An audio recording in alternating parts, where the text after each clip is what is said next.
Good morning दोस्तों। आज जो हम एक नए टॉपिक की शुरुआत करने जा रहे हैं, वैसे पीरियोडिक टेबल से रिलेटेड ही है क्योंकि इनऑर्गेनिक में करीब करीब हम उसी से संबंधित बातें करते हैं।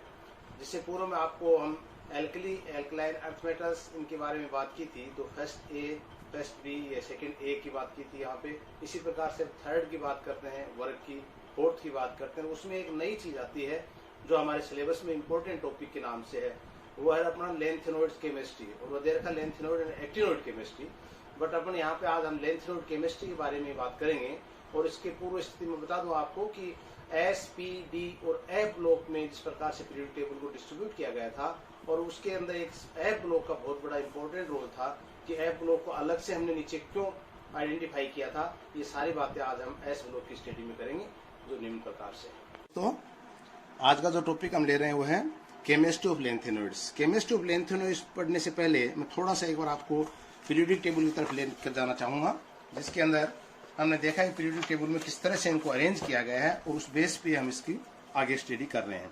तो पीरियोडिक टेबल में आप देख रहे हैं कि पहले प्रारंभ में हमने देखा था कि कुछ क्या एल्कली कंपाउंड्स थे, जिनमें के अंदर first A, second A type के हमने दिए थे। उसके बाद हमने देखा इसके अंदर alkaline metals, alkali alkaline metals. उसके बाद आते हैं ट्रांजिशन मेटल्स। लेकिन ट्रांजिशन मेटल में जब थर्ड बी और फोर्थ बी, थर्ड बी में जैसे हम नीचे जाते हैं स्कैंडियम, येट्रिवियम, इसके बाद आता है लेंथेनम। तो इसको आप देखेंगे कैल्शियम के बाद जैसे स्कैंडियम, स्टोनशियम के बाद येट्रिवियम, बेरियम के बाद लेंथेनम, यहाँ शुरू होता है लेंथेनम 57 पे। लेंथेनम के बाद हम अगर बात करें तो स्कैंडियम, येट्रिवियम, लेंथेनम, अर्थात किसी वर्ग में जब हम ऊपर से नीचे की ओर जाते हैं, उनके कैरेक्टर जो है उस वर्ग के अकॉर्डिंग चलते हैं, और इसीलिए इनको एक आधुनिक पीरियोडिक टेबल के नाम से भी हमने जानना चाहिए। परमाणु क्रमांक के अनुसार इनको अरेंज किया गया था, क्योंकि बहुत से परिवर्तन इसमें आए थे, और लास्ट में अरेंज किया गया था इनके गुण धर्मों के आधार पे, परमाणु क्रमांक के आधार पे, कि किसी वर्ग में अगर हम बात कर रहे हैं तो उस वर्ग में उसके रिलेटेड करेक्टर्स आएंगे, उसके आवर्त में उसके रिलेटेड करेक्टर्स आएंगे। तो थर्ड बी वर्ग में हम देखते हैं स्कैंडियम, येट्रिवियम, लेंथेनम के लगभग समान करेक्टर्स आ रहे हैं, अर्थात एक रेंज में करेक्टर चलते जाते हैं। लेकिन जैसे फोर्थ बी में जाते हैं, स्कैंडियम से टाइटेनियम, येट्रिवियम से जर्कोनियम, तो यहाँ पे अकॉर्डिंग टू पीरियोडिक टेबल के अनुसार 57 के बाद 58 ग्रुप आना चाहिए था, जो परमाणु क्रमांक वाला सीरियम। तो सीरियम जहाँ पे आएगा यहाँ पे, तो लेकिन सीरियम के आते ही क्या होता है, टाइटेनियम, जर्कोनियम और सीरियम। तो सीरियम के करेक्टर जो है वो फोर्थ बी के करेक्टर से मैच नहीं खाते हैं, अर्थात कहने का अर्थ कि वो यहाँ आने के लिए अगर यहाँ रख भी देंगे तो वो पीरियड में अपना क्लास के अंदर अपना करेक्टर शो नहीं कर पा रहा है। जबकि चलते चलते 14 इलेक्ट्रॉन जब में चले जाते हैं, एलिमेंट आ जाते हैं, और उसके बाद हैप्नियम शुरू होता है 72, तब जाकर के फोर्थ बी के करेक्टर उसमें मैच खाते हैं। इसका मतलब कहने का अर्थ क्या हो गया कि यहाँ पे 57 के बाद यानी 58 से लेकर के 71 तक के जो 14 एलिमेंट्स जो हम ले रहे हैं, वो एक अलग हमने पीरियोडिक टेबल के नीचे स्थान बना दिया, जहाँ पे 14 तत्वों को हमने शो कर रखा है। Cerium, praseodymium, neodymium, promethium, samarium, europium, gadolinium, terbium, dysprosium, holmium, erbium, thulium, ytterbium और ल्यूटिबियम।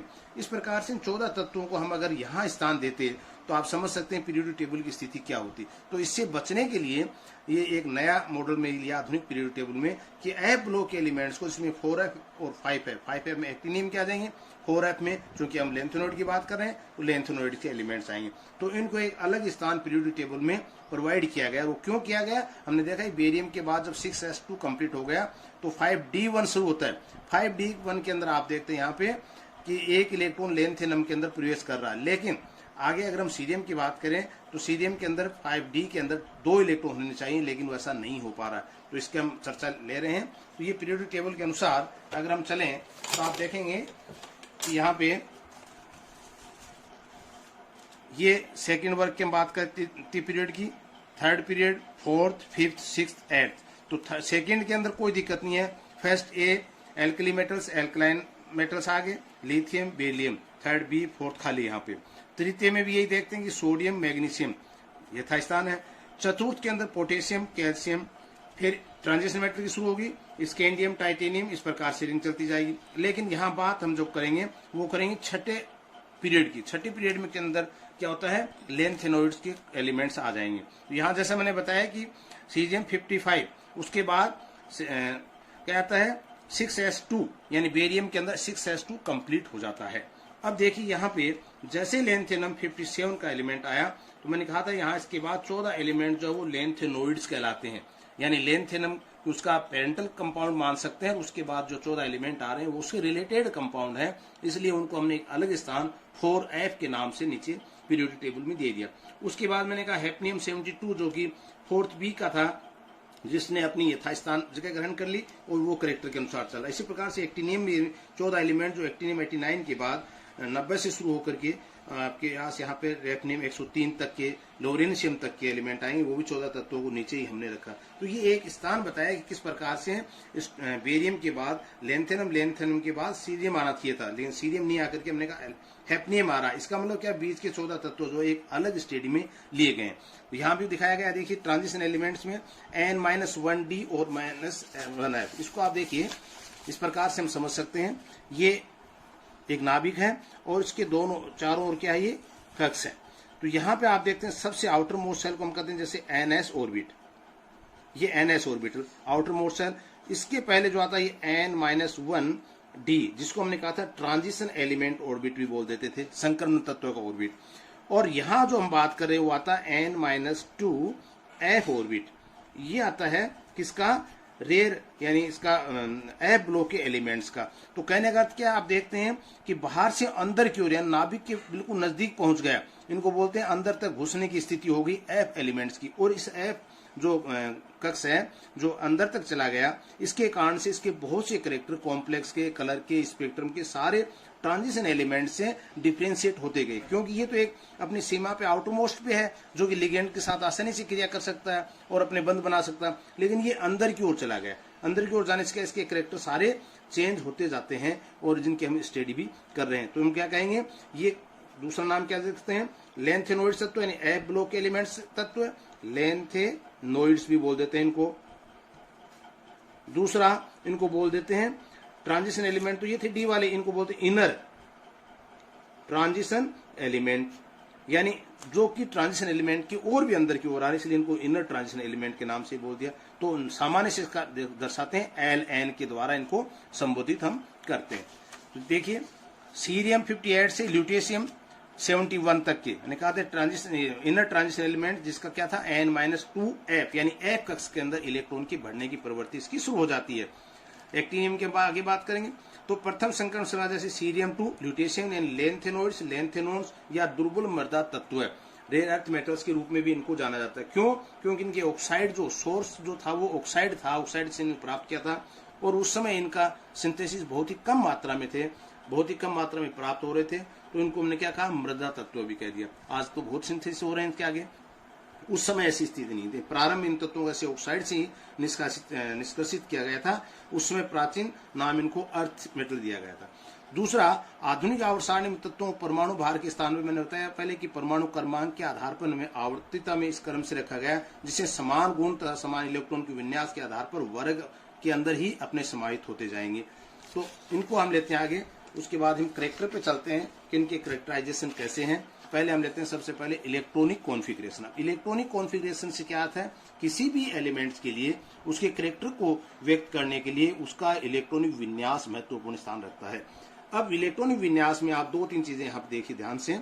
हमने कहा बेरियम जो क्या था 56 के अंदर यहाँ पे आ रहा था, इनके बढ़ने का क्रम क्या था 6s 5d 4f, यानी बढ़ते हुए ऊर्जा का क्रम जो मैंने दिखाया आपको। पहले कौन सा बढ़ रहा है, 6s जो है वो कंप्लीट हो चुका था, इसके लिए बाद लेंथेनम शुरू होता है। लेंथेनम के अंदर स्थिति आती है क्या होता है 6s के बाद बढ़ना चाहिए था यहाँ पे, लेकिन ये शुरू क्या 6s तो कंप्लीट हो गया। अब 4f और 5d की ऊर्जा लगभग समान हो जाती है, लेकिन लेंथेनम के अंदर 5d के अंदर इलेक्ट्रॉन प्रवेश कर जाता है, अर्थात 5d1 बन जाता है। 6s2 पहले से भरा हुआ है, 4f का कक्ष यहाँ पे खाली रहता है। तब मैंने कहा था थर्ड ए के अंदर जब हम चर्चा कर रहे थे, थर्ड ए के अंदर जो करेक्टर जो है वो वैसे के वैसे ही चलते रहते हैं यहाँ पे, यानी इसके बाद ये जो थर्ड बी के अंदर जो करेक्टर थे ये ट्रीम के अनुसार ही लेंथेनम में बने हुए थे। लेकिन यहाँ पे क्या होता है, स्थिति बदलने के बाद इनका सीरियम शुरू होता है आगे 58 पे। सीरियम में एफ ब्लॉक के एलिमेंट बढ़ना शुरू हो जाते हैं, यानी एफ कक्षक जो बढ़ना शुरू हो जाता है। क्यों हो जाता है, क्योंकि 5d और 4f में मैंने कहा लेंथेनम समान ऊर्जा थी, होती हुई 5f पहले चला गया 5d में, लेकिन यहाँ पे सीरियम के अंदर 4f की ऊर्जा 5d से भी कम हो जाती है और यहाँ से F कक्षक के अंदर इलेक्ट्रॉन जाना शुरू हो जाते हैं। तो ये महत्वपूर्ण पॉइंट याद रखिए कि सीरियम के अंदर जहां पे F कक्षक यहाँ शुरू होना चाहिए लेंथ नंबर, नहीं हुआ, यहाँ पे 5d वाला एक इलेक्ट्रॉन वो भी सीरियम में आ जाता है। सीरियम के क्या हो जाएगा 4f2, F2 स्थिति यहाँ पे बन जाएगी और उसके बाद 4f 5d 6s की स्थिति इसकी चलेगी। 6s पहले बना, तो कहने का 5d से पहले 4f कक्षक में 14 इलेक्ट्रॉन तक ये स्थिति बनी रहती है। इसमें थोड़ा सा देख सकते हैं सीरियम का इलेक्ट्रॉन विन्यास क्या है, जो कि एक इनर्ट गैस विन्यास है। 1s2 2s2 2p6 3s2 3p6 3d10 4s2 4p6 4d10 5s2 5p6। यहाँ पे जीनोम जो है 54 का विन्यास कंप्लीट हो जाता है। तो आउटर मोस्ट सेल, मैंने पहले कहा कि नट गैस है इसलिए आउटर मोस्ट सेल जो 8 इलेक्ट्रॉन इसके कंप्लीट होते हैं। छठे आवर्त के प्रथम सदस्य सीजियम, मैंने कहा था ना सीजियम 55 आने के बाद अगला इलेक्ट्रॉन बेरियम, जिसके अंदर 6s2 कक्षक भी पूर्ण भर जाता है। यहाँ 5d कक्षक तथा 4f कक्षक खाली पाए जाते हैं। इन कक्षों के मध्य बहुत कम ऊर्जा अंतर होने के कारण गणनाओं के आधार पर भी हम देखते हैं सिल्वर से लेंथन 57 के तत्व 4f कक्षकों का स्पेशियल एक्सटेंशन हो जाता है, इतना अधिक हो जाता है कि परमाणु की सतह पर आ जाते हैं, जिससे ये 5d तथा 6s कक्षों से उच्च ऊर्जा के होते हैं, जिसमें बेरियम 56 के पश्चात लेंथेनम 57 में आगुंतुक इलेक्ट्रॉन जो है वो 5d के अंदर प्रवेश कर जाता है यहाँ पे। और परमाणु संख्या बढ़ने पर 4f कक्षक भी ऊर्जा तथा स्थानीय विस्तार दोनों ही घटने लग जाते हैं। तो इलेक्ट्रॉन जो 4f कक्षक में प्रवेश करने प्रारंभ हो जाते हैं सीरियम से। हाँ, हम देखेंगे।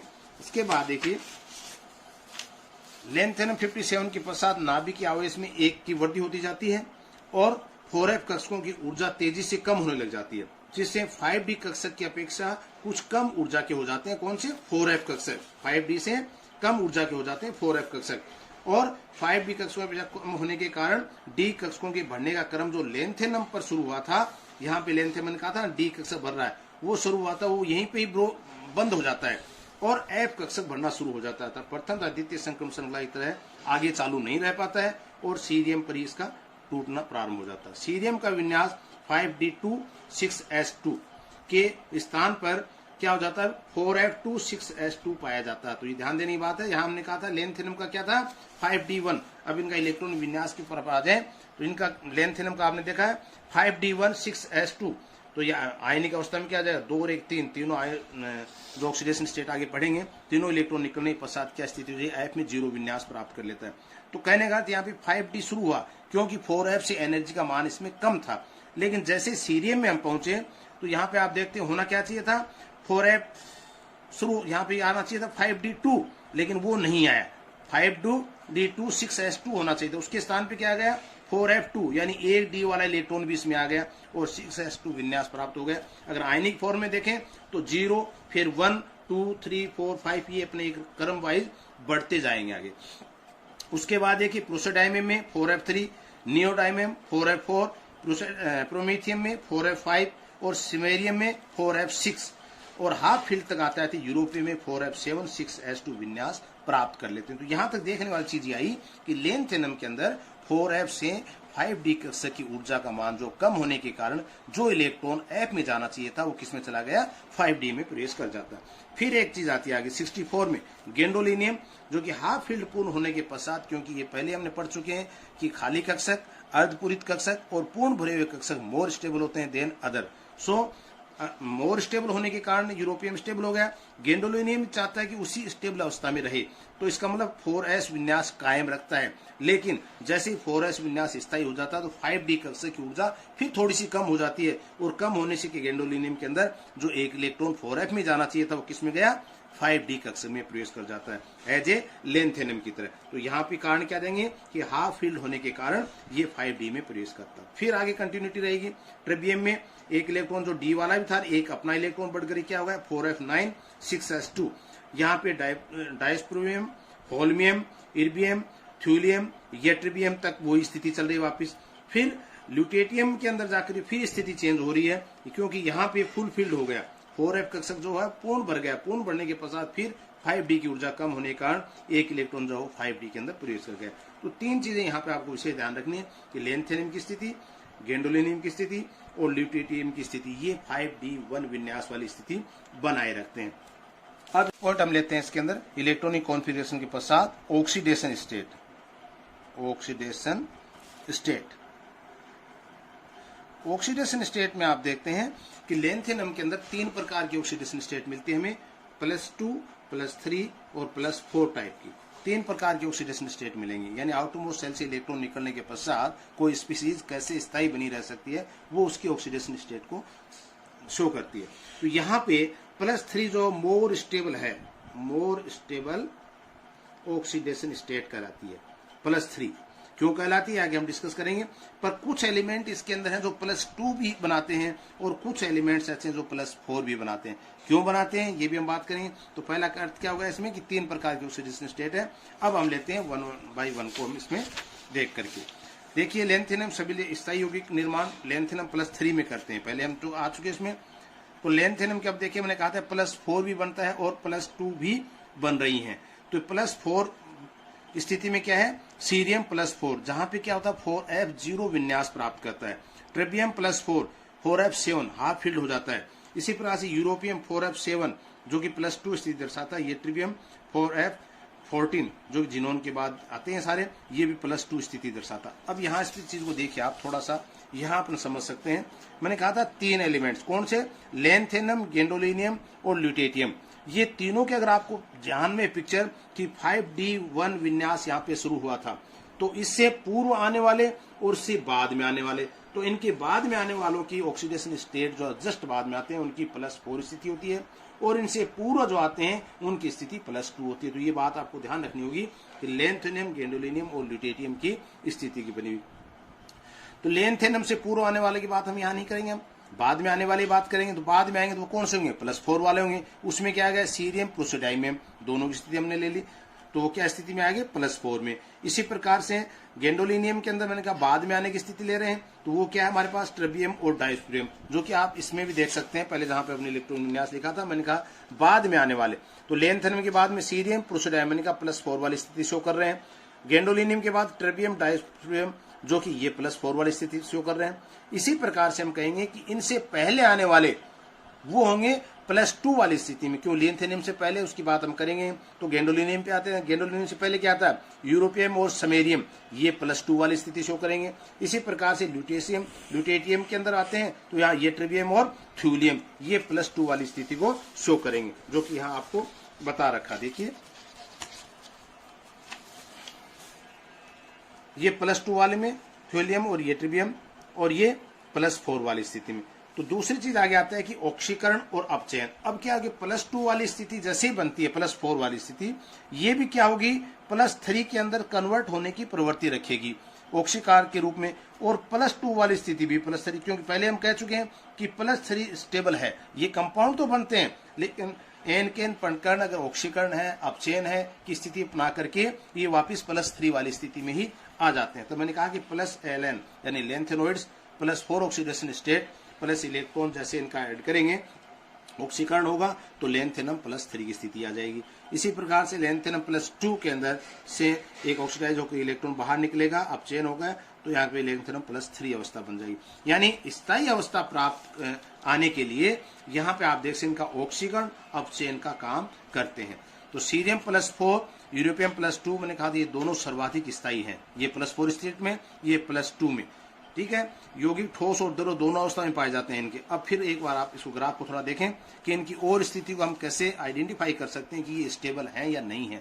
तो इसके लिए एक चीज है इसमें कि सर्वाधिक स्थायी मूल्यांकन जब हम करते हैं तो कहते हैं वोल्ट तुल्यांक और ऑक्सीडेशन स्टेट के मध्य इनके ग्राफ को शो करते हैं। ये वोल्ट तुल्यांक का मान दिया है, ये ऑक्सीडेशन स्टेट का दिया है। तो जहां पे न्यूनतम बिंदु वोल्ट तुल्यांक आएगा वो उसकी स्टेबल स्थिति होगी। यहाँ पे आप देखते हैं कि यूरोपियम, समेरियम और ये ट्रिबियम तीनों में अगर हम देखें तो सर्वाधिक स्थायी स्थिति जो किसकी बताई थी मैंने, यूरोपियम की। क्यों बताई थी, क्योंकि इनके वोल्ट तुल्यांक का मान सबसे कम है दोनों से, तो ये क्या होगी, सर्वाधिक स्थायी अवस्था होगी।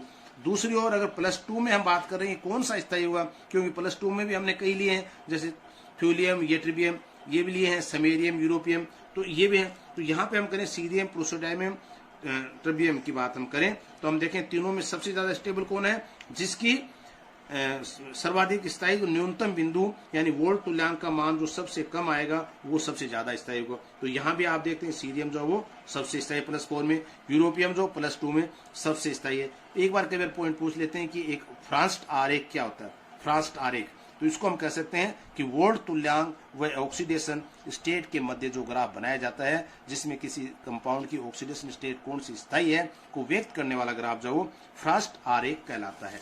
इसके बाद आप देखेंगे इसमें थोड़ा सा +4 और +2 दोनों स्थितियां क्या होती हैं, धनात्मक और चतुर्थात्मक यानी +4 वाली स्थिति और +2 वाली दोनों क्या ऑक्सीकरण अपचयन के माध्यम के द्वारा +3 स्थिति में एक स्थायी विन्यास प्राप्त कर लेती हैं। यहाँ आप देखिए मैंने कहा था लेंथेनम कैसे हैं, सॉलिड और लिक्विड दोनों तरह के होते हैं, लेकिन मोर स्टेबल किस अवस्था में होता है, लेंथेनम +3 अवस्था में, यानी ऑक्सीडेशन स्टेट +3 है और मोर स्टेबल है देन +2 एंड +4 से। यहाँ पे समस्त धातु लेंथेनम की जो है वो अम्लों के साथ क्रिया करके क्या बनाते हैं, हाइड्रोजन मुक्त करती हैं। ये गुणधर्म में इसके आ सकता है। दूसरा अपचायक की भांति कार्य करती हैं क्योंकि इनको अगर जल के साथ क्रिया कराई जाएगी तो इनकी हाइड्रोक्साइड प्राप्त होती है, लेंथेनम OH का होल थ्राइस 3s2 और ये हाइड्रोजन मुक्त करें। ये ध्यान रखना है यहाँ पे कि आप जल के साथ क्रिया गर्म अवस्था में ही होगी यानी हीट देने पर ही होगी, वरना क्रिया नहीं कर पाते हैं। लेंथेनम और सेलेनियम तत्व क्या होते हैं, मानक इलेक्ट्रॉन विभव के मान भी इनके ऊपर से नीचे की ओर जब आते हैं तो घटते हुए जाते हैं, यानी क्रियाशीलता जो बाएं से दाएं जाने पर थोड़ी थोड़ी घटती जाएगी, लेंथ सीरियम से लेकर के ल्यूटेशियम तक की चलते जाएंगे। धन विद्युतीय अपचायक गुण भी इनके घटते जाते हैं। अब सीरियम हाइड्रोक्साइड मैंने कहा सबसे अधिक क्षारीय है और सीरियम ल्यूटेशियम हाइड्रोक्साइड जो सबसे कम क्षारीय, अर्थात इनकी क्षारकता की प्रवृत्ति जो बेसिक कैरेक्टर जो है वो भी बाएं से दाएं हो जाते हैं। हम सीरियम से ल्यूटेशियम तक के जाते हैं तो वो क्या होता है, घटते हुए कम में जाते हैं। इसी प्रकार से तीव्र अपचायक होने के कारण ये वायु में खुला छोड़ने पर वायुमंडलीय ऑक्सीजन के साथ क्रिया करके भी लेंथेनम ऑक्साइड ट्राई ऑक्साइड बनाने की प्रवृत्ति रखते हैं और धात्विक चमक धीरे धीरे इनकी कम होती जाती है क्योंकि वायु से क्रिया ये कर लेते हैं। उसके बाद लेंथेनम हाइड्राइड के साथ क्रिया करके एक नॉन स्टेक्योमेट्रिक लेंथेनम हाइड्राइड LnH2 और Ln ल्यूटेशियम हाइड्राइड प्रकार के यौगिक बनाते हैं जो कि S ब्लॉक के और D ब्लॉक के अंतर संक्रमण तत्वों के हाइड्राइडों के मध्य में पाए जाते हैं। लेंथेनम का उच्च ताप पर जैसे boron, carbon, nitrogen, arsenic, bismuth, antimony के साथ ही बाइनरी कंपाउंड भी बनाते हैं। ये इनके कैरेक्टर में हम दे सकते हैं। लेंथेनम कई ऑक्सीकार लवण भी बना देते हैं जैसे नाइट्रेट के साथ, कार्बोनेट के साथ, ऑक्सीलेट के साथ, सल्फेट के साथ, फॉस्फेट के साथ, परक्लोरेट के साथ ये ऑक्सी लवण भी बनाने की प्रवृत्ति रखते हैं। +2 और +4 के अंदर जैसे मैंने डिस्कस किया था कि विलियन में +4 ऑक्सीडेशन स्टेट वाला केवल एक ही तत्व जो हम स्टेबल कर रहे थे वो क्या था, सीरियम +4। सीरियम +4 अवस्था में क्यों है ये कि छोटे आकार और अधिक आवेश के कारण, इसका एक रीजन दे सकते हैं कि छोटे आकार और अधिक आवेश के कारण धनायन जल योजित हो जाते हैं तथा माध्यम यदि इनका तीव्र अम्लीय न हो तो ये जल योजित आयन जल अपघटित होकर के भौलक यौगिक और हाइड्राइड बना लेते हैं, पॉलीमराइज हो जाते हैं। सीरियम +4 आयन इनके oxide cerium oxide, fluoride cerium fluoride, cerium sulphate, ceric ammonium nitrate इस प्रकार के कॉम्प्लेक्स कंपाउंड भी ये बनाते हैं जो कॉम्प्लेक्स के कैरेक्टर में हम इसको देखेंगे।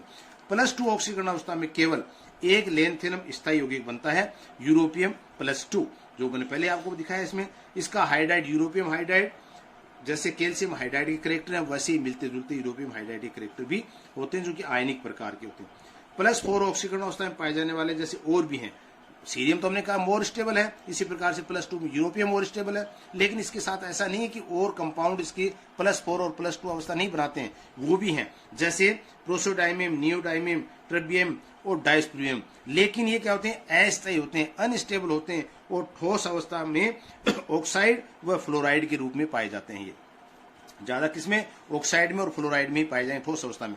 +2 ऑक्सीकरण अवस्था में पाए जाने वाले लेंथेनम जो नियोडाइमियम, समेरियम, गैंडोलिनियम, ट्रिबियम, ये ट्रिबियम है। लेकिन सबसे इंपॉर्टेंट क्या था, यूरोपियम जिसकी बात हम कर चुके। समेरियम और ये ट्रिबियम को विलियन के रूप में बना लेते हैं लेकिन अधिक समय तक इसको रख नहीं सकते हैं क्योंकि मैंने कहा था अनस्टेबल होते हैं जो आसानी से तुरंत +3 अवस्था में भी चेंज हो जाते हैं, पुनः +3 अवस्था प्राप्त कर लेते हैं। इसी प्रकार से नियोडियम, समेरियम, गैंडोलिनियम के +2 ऑक्सीकरण अवस्था जैसे मैग्नीज क्लोराइड यानी यहाँ पे क्या है, मेटल क्लोराइड है, ये लेंथेनम के इनके आयोडाइड के रूप में केवल ठोस अवस्था में ही पाए जाते हैं। धन्यवाद।